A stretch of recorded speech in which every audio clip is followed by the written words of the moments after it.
Tonight on The Whistleblowers, an international scandal that's raising serious questions about justice, diplomacy, and accountability.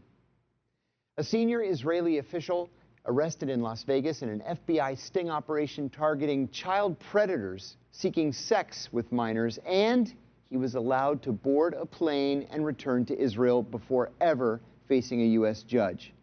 Why was he allowed to leave? Why didn't prosecutors take his passport? And what happens now that he's on the other side of one of the world's most complex and controversial extradition systems? It's time to break it down. I'm John Kiriakou, and this is The Whistleblowers.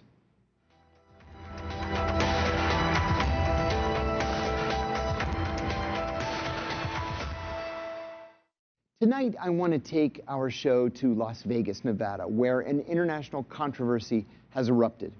On August 6th, Artiom Alexandrovich, a senior Israeli official, was arrested in an undercover operation targeting online predators.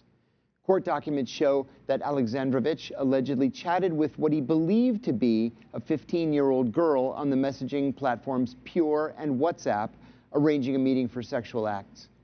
Police body cam video shows officers confronting and arresting Alexandrovich at a Henderson, Nevada park after he arrived in a rental car to meet the girl. But just one day later, he posted the standard $10,000 bail and flew home to Israel. He never appeared before a judge in person, and when his attorney attempted to excuse his absence, the judge shut that down immediately. But the damage was already done.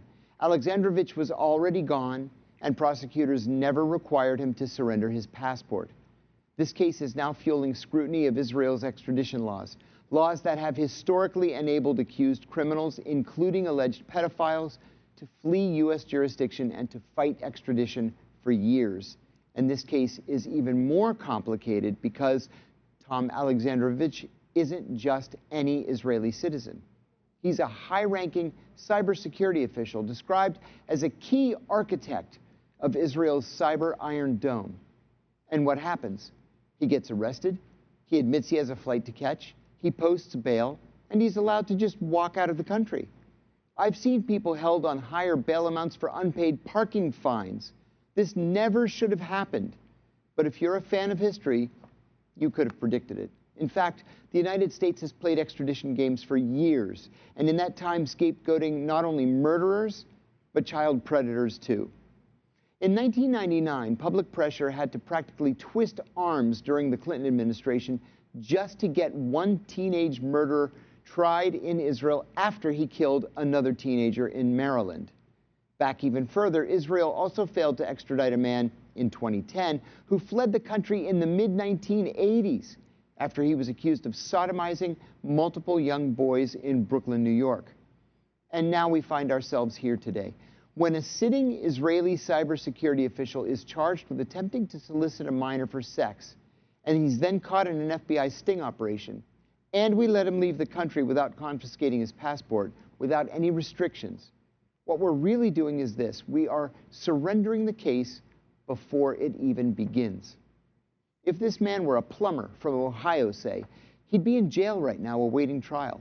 But because he's a foreign official with powerful connections, with a powerful government behind him, he can just get on a plane and disappear behind a legal wall that historically protects people just like him. And the truth is, unless the United States applies massive diplomatic pressure that, frankly, I don't see coming, it's entirely possible that we will never see this man again inside a U.S. courtroom.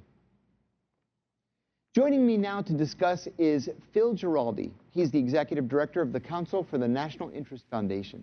Phil, thanks so much for joining us. It's good to see you again. Oh, thank you for having me on. Thank you. Well, Phil, walk us through what the FBI operation uncovered and how this official was able to leave the U.S. so quickly. Well, this is characteristic of how the United States government in general deals with Israeli criminals that wind up in the U.S. It's always kind of a soft glove treatment. These people are very, very rarely actually sent to trial, prosecuted, that sort of thing, and some arrangement is made basically to let them somehow go home.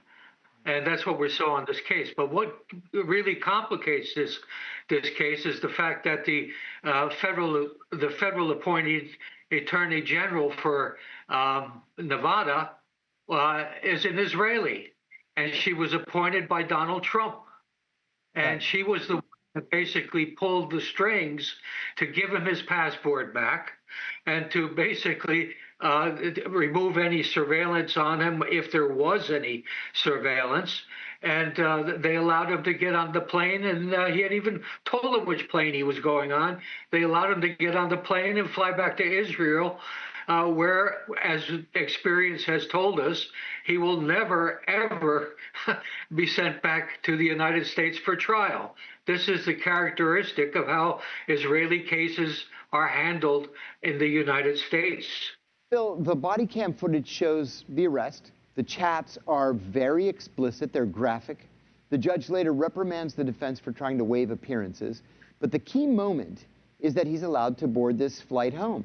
So how does something like that happen in a case involving an alleged sexual predator? I would have assumed that even if the United States has an unwritten deal, let's say, with Israel, that when it comes to child sex crimes, things would be different. Why was it not different? Well, this case was in a different category, I would suggest, because it was claimed that this gentleman was in Nevada, in Las Vegas, to meet with FBI counterparts. So this put kind of an official cast on what was going on there. And as I say, the attorney that pulled the strings, one Sigal Chattah, an Israeli, an appointee by President Trump, was the one who kind of made the arrangements with the lower people in the hierarchy there to have this occur the way it did.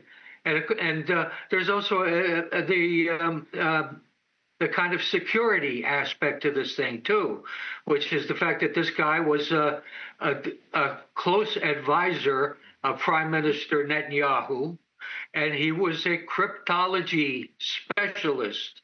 He was a cryptographer.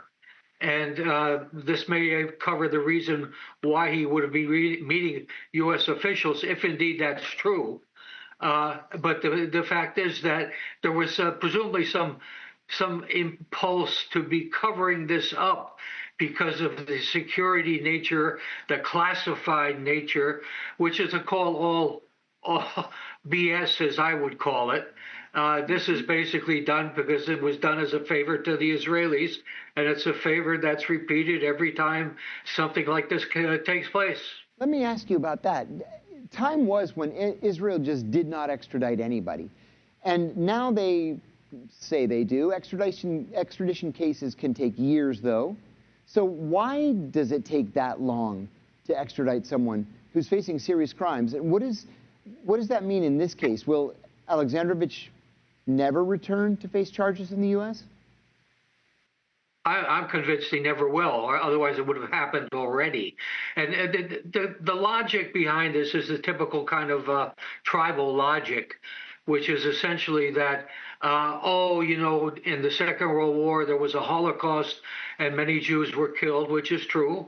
And we do not trust any other country to be in a position to punish Jewish Israelis. This does not apply to Palestinians who are Israeli citizens. It's Jewish Israelis, because of the fear that this will be a case where someone will be punished for being Jewish. So this is the kind of card they play to do this kind of thing. And of course, the real reason behind it is just because if the U.S. were to seriously start going after Israeli spies in the United States, this would be a full-time job for many more people than the FBI has. You can say that again. Sure. So they don't want this ball to start rolling. Plus, of course, there's the whole issue of if the American public really knew the extent to which Israel spies inside the United States on U.S. National security secrets, they would be appalled. So we're not allowed to talk about this. The last time the FBI issued a statement was, I believe, in the 1990s, where they said that Israel, among all of the friendly countries that the United States has to deal with, spies on the U.S. more than any other. And of course, there was no follow-up on that, and there's been no follow-up on that ever since. God. Well, we're going to take a quick break, and when we come back, our guest, Phil Giraldi, will explain why Alexandrovich's role inside Israel's top cyber operations makes this case even more disturbing, and what the U.S. government can or can't or maybe won't do about getting him back. Stay with us.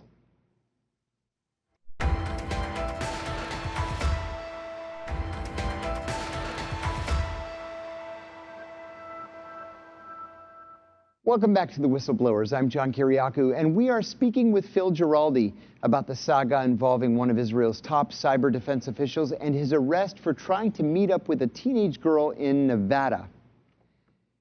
Phil, thanks again for joining us. Good to have you. Thank you. Phil, Alexandrovich wasn't just some mid-level bureaucrat, as we've said. He helped build Israel's cyber defenses, what's been described as the cyber Iron Dome. How does someone with that type of security clearance end up in an FBI sting operation targeting child predators? How is it that this never came up earlier? Well, of course, that's a key question here. Obviously, someone doesn't just decide at a certain point to become a predator against children. This is a long, evolving process, and this gentleman clearly was may have had a predilection in that direction. So this is something that would have been interesting to learn, perhaps, if he had gone to trial and what he would have said in his own defense. But of course, that opportunity was not presented. Obviously, I would rather suspect that the Israelis would have been the ones pushing on Donald Trump in particular to get this guy back, because the reason would be that they might be afraid that he might cut a deal. And cutting a deal would mean telling U.S. intelligence and law enforcement authorities what else Israel might be doing in the U.S. and what other kind of secrets they might have up their sleeve. He might have figured, hey, if I give them this, I will be probably either released or let off on some pretext or another, or in any event, not have the same time in prison or the same punishment that would be forthcoming otherwise. So there's a real Israeli motive not to let a guy with a bunch of secrets in his head in the hands of any foreign intelligence or police service, because who knows what he might think might give him some advantage in the negotiations. And this is characteristic. I mean, this is intelligence agencies tend to have this kind of mindset, and it's quite understandable why they might have it. But Israel is particularly paranoid, and is particularly paranoid of making sure the United States has only limited understanding of its intelligence operations. Alexandrovich bragged that he was scheduled to meet the next day with NSA. How significant is that detail in terms of diplomatic consequences? Meaning, it was no secret who this guy was when he was arrested. Well, it might be just a ploy to get him off the hook, because I don't think that citing NSA is very smart. And I don't think that NSA would either confirm or deny that he was meeting with them, since that would raise the issue of why he was meeting with them and what the issues might be. In a court trial, that might come out. So I'd rather suspect that it could be true and it could be false. Why was he doing this meeting in Las Vegas as opposed to doing it in Washington D.C. Or at the NSA headquarters in Maryland? This is all a bit strange. Many accused U.S. pedophiles have fled to Israel and claimed the right of return to avoid prosecution. In fact, I was in prison with an American pedophile who fled to Israel, was there for several years, and then was lured to Cyprus so that he could be snatched and returned to the United States. How does this right of return loophole work? And is it still active in cases like this? Oh, it's active in every case. And you don't have to be a high government official.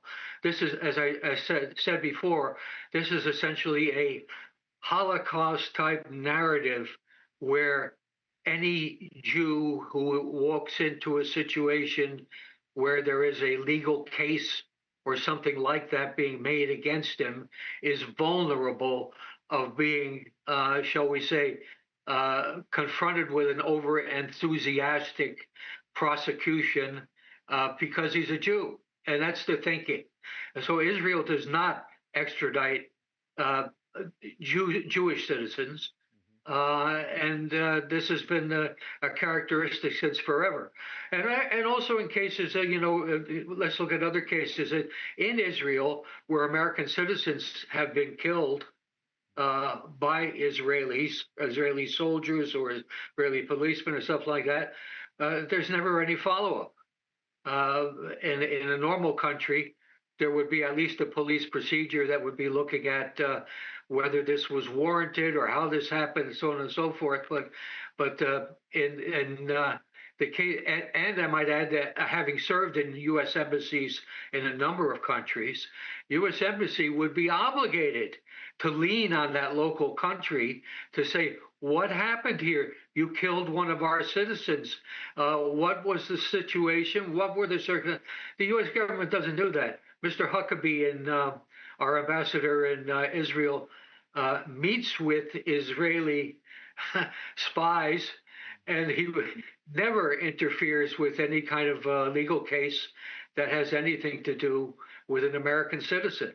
Because many of these American citizens are, I hate to say this, Palestinians. And that's just not part of the game plan. I want to ask you about the issue of bail, Phil. This is something that struck me as very odd from the very beginning of this case. Alexandrovich was given $10,000 in bail.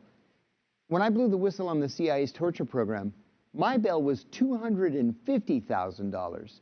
The other CIA whistleblower, Jeffrey Sterling, $250,000. This is a foreign national allowed to keep his passport, having to put up only $10,000. Was that a bureaucratic screw-up, or was that something that was all part of the plan here? It was an arrangement. I'm sure it was, because reading deeper into the story when it was kind of still fresh, he didn't exactly have the $10,000 in his wallet. This money appeared magically, and the suspicion is that this was arranged through the administration in Washington, through this Sigel Chapta attorney who was the Israeli. She was the one somehow came up, or that's the suspicion. She was the one who arranged for the money to come up from a local source, which may have been a Zionist billionaire. There are a number of them in Las Vegas, as we know, including one that is the major contributor to the Trump administration. And so the money was suddenly there. And suddenly the passport was there. There was one initial story saying that his passport had been confiscated, but magically it got back into his pocket. So this was a deal. Phil, do we have this kind of relationship with any other country in the world? Is there any other country in the world that gets this kind of deference, including in the U.S. Judicial system? One might have argued about a century ago that there was a kind of relationship like that with the British where deals were cut. And so, no, I think the quick answer is now, today, Israel is the only country that has what people quite freely refer to as the special relationship with the United States. And this is particularly true with the current administration, although Biden was right up there too. Biden argued apparently when Biden was having cabinet meetings with people who were kind of upset about what was going on in Gaza, his response to them was, I'm a Zionist. I don't want to talk about it. So we've had a lot of this going on for some time. Obama despised Netanyahu, but he still felt because of the strength of the Israel lobby in the United States, he had to deal with him. And that's the way the game is played. Well, actually, let me ask you about that, because I think that's a very important point. More and more people, including you and including me, have criticized Israeli influence in the United States, which is both deep and broad. How does a case like this impact the Israelis' ability to manage influence operations, let's say, or essentially to do or get whatever they want in the United States? Does this have an impact? Well, potentially. Let me put it that way. And this is what we're seeing play out right now. The thing that Israel is deathly afraid of, in fact, which Netanyahu referred to as the 8th war that Israel is currently fighting, is on public opinion in the United States, which is going the wrong way for Israel because of Gaza and other factors. So the whole trick is to, first of all, change the story whenever you can do that. But if you can't change the story, the thing is to get control of the media, first of all, and have them tell the right story, or even better, kill the story completely, or have someone like Donald Trump in office in Washington who is sympathetic with Israel completely and will not push the issue. So you have these two things working together. And as I say, Israel is terrified that public support coming from the American public is on the way down, and it could get a lot worse depending on what missteps Israel makes in the future. So this is the media and the government, the United States, pretty much on Netanyahu's side. Phil Giraldi, thank you so much for joining us. It's good to see you again, and we really appreciate your insights. Thank you. Thank you. Thank you for having me on. This case raises profound questions, not just about law enforcement, but about diplomacy, about privilege, and how justice is applied when powerful governments and powerful people are involved. For our audience, if you take anything away from tonight, it should be this. Systems don't fail by accident. They fail because people with power benefit from those failures. Please subscribe to my Substack at John Kiriakou. Stay informed, and as always, keep asking those hard questions. I'm John Kiriakou. Thanks for watching The Whistleblowers.